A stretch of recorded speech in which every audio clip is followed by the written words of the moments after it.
നമസ്കാരം. ബീഹാറിലെ നിതീഷ് കുമാറിന്റെ രാജി തന്നെയാണ് ഇപ്പോൾ ദേശീയ രാഷ്ട്രീയത്തിൽ ഏറ്റവും അധികം ചർച്ച ചെയ്തുകൊണ്ടിരിക്കുന്നത്. നിതീഷ് കുമാറിന്റെ രാജിയിലേക്ക് നയിച്ച കാരണങ്ങളിൽ ഏറ്റവും വലിയ പങ്ക് വഹിക്കുന്നത് തൃണമൂൽ കോൺഗ്രസിന്റെ അധ്യക്ഷയും ബംഗാളിന്റെ മുഖ്യമന്ത്രിയുമായ മമതാ ബാനർജി തന്നെയാണ് എന്ന് പറയേണ്ടി വരും. കാരണം കഴിഞ്ഞ ദിവസങ്ങൾ നടന്ന INDAയുടെ യോഗത്തിനിടയിൽ നിതീഷ് കുമാറിനെ കൺവീനർ ആക്കണമെന്ന് CPM ഉൾപ്പെടെയുള്ള സഖ്യകക്ഷികൾ ഒരു നിർദ്ദേശം മുന്നോട്ട് വെച്ചു. ഇത് ഭൂരിഭാഗം സഖ്യകക്ഷികളും അംഗീകരിക്കുകയും ഒക്കെ ചെയ്തിരുന്നു.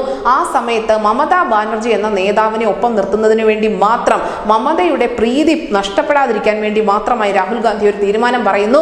മമതാ ബാനർജി കൂടി വന്നതിന് ശേഷം അത്തരം കാര്യങ്ങൾ തീരുമാനിക്കാമെന്ന്. ഇത് ഒരു മുതിർന്ന നേതാവായ നിതീഷ് കുമാറിന് ഉണ്ടാക്കിയ അപമാനം ചെറുതല്ല.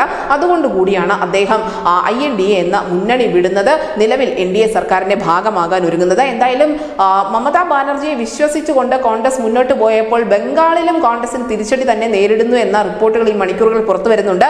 കാരണം ബംഗാളിലെ രാഹുൽ ഗാന്ധിയുടെ ഭാരത് ജോഡോ ന്യായ് യാത്രയുടെ പോസ്റ്ററുകളും ഫ്ലെക്സുകളും ഉൾപ്പെടെ വ്യാപകമായ നിലയിൽ നശിപ്പിക്കപ്പെട്ടിട്ടുണ്ട്. BJPയുടെയും തൃണമൂൽ കോൺഗ്രസിന്റെയും ശക്തി കേന്ദ്രങ്ങളിലാണ് ഇത്തരത്തിൽ ജോഡോ യാത്രയുടെ പോസ്റ്ററുകൾ നശിപ്പിക്കപ്പെട്ട രീതിയിൽ കണ്ടെത്തിയിരിക്കുന്നത്. ഇതിനിടയിൽ വടക്കൻ ബംഗാളിൽ മമതാ ബാനർജിയുടെ നേതൃത്വത്തിൽ ഒരു യോഗം നടക്കുന്നുണ്ട്. അതേസമയം സിലിഗുരിയിൽ ഉൾപ്പെടെയുള്ള യോഗങ്ങളിൽ രാഹുൽ ഗാന്ധി ഇന്ന് പ്രസംഗിക്കുകയും ചെയ്യുന്നുണ്ട്.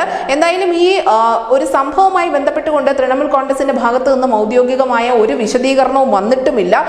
ഇതിനിടയിൽ ഈ ജോഡോ യാത്രയിൽ തൃണമൂൽ കോൺഗ്രസ് പങ്കെടുക്കുകയാണെങ്കിൽ തങ്ങൾ വരില്ല എന്നുള്ള ഒരു പിടിവാദം കൂടി CPMന്റെ ഭാഗത്തു നിന്നും ഉണ്ടായിട്ടുണ്ട്. ഇതെല്ലാം സമ്മർദ്ദത്തിലാക്കുന്നത് കോൺഗ്രസിനെ തന്നെയാണ്. ഇതിനിടയിൽ കോൺഗ്രസിന്റെ ദേശീയ അധ്യക്ഷനായ മല്ലികാർജ്ജുൻ ഖാർഗെ മമതാ ബാനർജിക്ക് ഒരു കത്തയക്കുകയും ചെയ്തിട്ടുണ്ടായിരുന്നു. രാഹുൽ ഗാന്ധിയുടെയും ഭാരത് ജോഡോ ന്യായ് യാത്രയുടെയും സുരക്ഷ ഉറപ്പുവരുത്തണം, ആ ഉത്തരവാദിത്തം മമതാ ബാനർജിക്ക് ഉണ്ട് എന്നാണ് ഈ കത്തിൽ സൂചിപ്പിക്കുന്നത്. അതിനോടൊപ്പം തന്നെ മമതാ ബാനർജിയെ അനുനയിപ്പിക്കുന്നതിന്റെ ഭാഗമായി ഗാന്ധി കുടുംബവുമായുള്ള അടുപ്പവും മറ്റും ഈ കത്തിൽ ഖാർഗെ തുറന്നു പറയുന്നുമുണ്ട്. അങ്ങനെ രാഹുൽ ഗാന്ധിയുടെ സുരക്ഷ അഭ്യർത്ഥിച്ചുകൊണ്ട് മല്ലികാർജ്ജുൻ ഖാർഗെ മമതാ ബാനർജിക്ക് കത്തയച്ചിരിക്കുന്നു. നിലവിൽ നമുക്കറിയാം ബംഗാളിന്റെ PCC അധ്യക്ഷനായ അധിർ രഞ്ജൻ ചൗധരിയും മമതാ ബാനർജിയും തമ്മിലുള്ള വാക്കേറ്റം തുടർന്നുകൊണ്ടിരിക്കുകയാണ്. സീറ്റ് വിഭജനം സംബന്ധിച്ച ചർച്ചകളിൽ പോലും തീരുമാനമായിട്ടില്ല. ബംഗാളുകളിൽ എല്ലാ സീറ്റിലും തങ്ങൾ ഒറ്റയ്ക്ക് മത്സരിക്കുമെന്ന് മമതാ ബാനർജി പറയുകയും ചെയ്തിട്ടുണ്ട്.